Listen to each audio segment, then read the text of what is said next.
नमस्कार सांग मैंने आज आम बुली जाइलु सिमिलीझर। बहुत मनोरम जगह, बहुत मनोरम दृश्य, पहाड़ पर्वत घेरा जगहटी अनेक सुंदर। पाखे थिबा झरणा ता सांग को ठंडा पवन ये खरा गरम रो क्लांति सबू मिटेई देला। जीवा बाटरे बहुत सारा सुंदर सुंदर दृश्य। सबुठु भल लगी जिनसटी हूँ आंब गछरे पाचिथिबा आंब आउ पणस। नयगढ़ पाखापाखि 20 किलोमीटर। नयगढ़ रे काम सारी बाहरी जाइतलु आमे दुई बंधु सिमिलीझर परिदर्शन करने। बाटरे गला बेलू भोक लगी जोर। मु किंतु सांग को कही ना चल जीवा सेठी खाइबा नहीं जीवा, सेठी बसिकी खाइबा। होटेल रे खाइबार मजा ठू से प्राकृतिक दृश्य भितर प्रकृति सागर बसी खाइबा बहुत आनंददायक लगे। सांग मो कथार राजी होता। अब आम दुज बाहरी जाइलु। समय थिला पाखापाखि 3टा रू 3:30 भितर आमे पहुँची जाइलु। से जगह आराम से बसिकी पानी नहीं नथिलु। आमे पानी आमे झरणा पानी पीथिलु।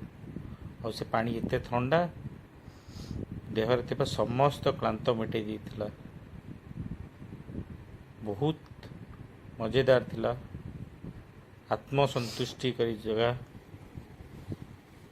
आत्मसंतुष्टि करी दृश्य अनेक आनंद पाइलु। आम से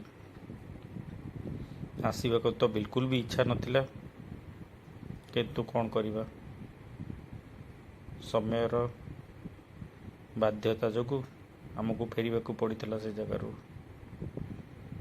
सांग मैंने जेबे भी समय पाउछंती थरे निश्चिंत बुली आसतु। भोजीभात करने सांग मानू सांगरे धरी जगह को बुली जाई भोजीभात करी खाइले आनंद तो आहरी आसीबो। एमती बस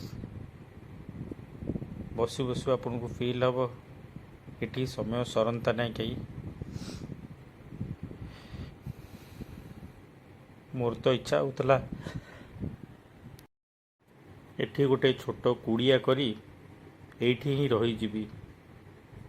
आउ जीवाकू पड़ोनी सहर कोलाहल गहलीमय जीवन, संघर्ष जीवन ये सब को बाद दे कुआड़ जीवाकू पड़ोनी, कुआड़े आसवाकू पड़ोनी। बस किछि खाद्य आउ सेठी गोटे कुड़िया घर शांति रे जीवन यापन करने अनेक इच्छा प्रकाश करी।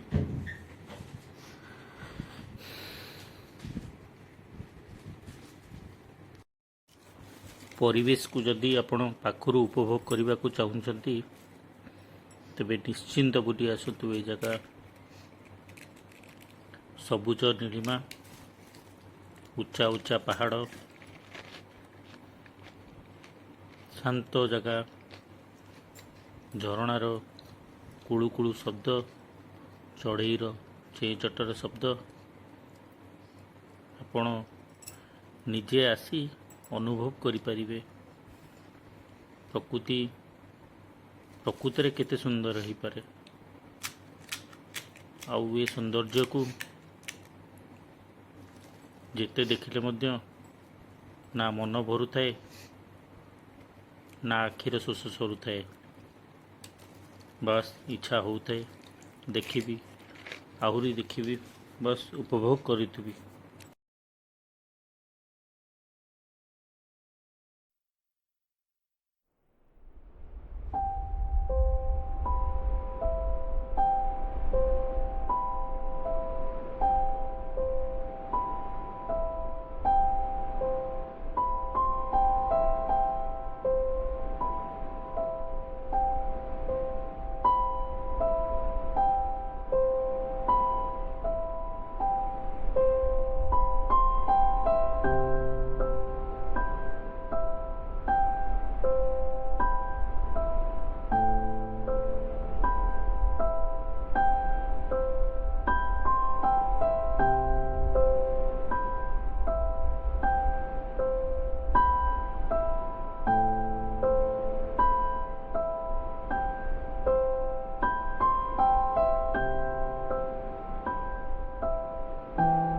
ହୁଁ।